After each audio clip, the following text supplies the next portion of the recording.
You can store a handgun in a locked room?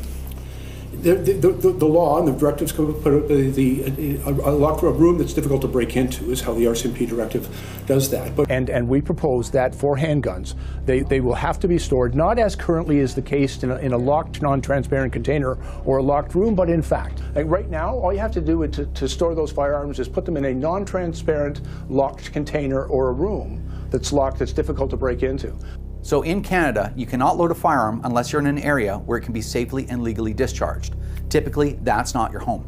So when it comes to storage of restricted firearms, in particular in Canada, you have primarily two choices. Number one, the firearm has to be unloaded, of course. Secure locking device on the firearm, whether it's a cable or a trigger lock, in a locked, securely locked case that's difficult to break into.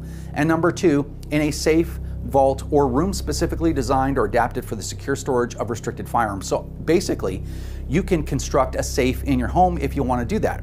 Now, Minister Blair says you can take a restricted firearm, throw it on the bed in your bedroom, basically lock your door, and that's good enough. That is not true. You can store a restricted firearm in a locked room if it is, of course, unloaded and has a secure locking device on the firearm. So in that case, the room equals a secure case.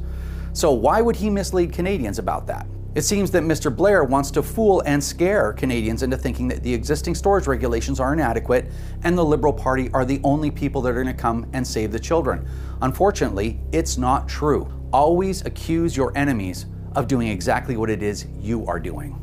The reality is the Conservative Party is continuing to spread falsehoods to Canadians to try and scare them into voting for them or against us. And I don't think that has its place in Canada.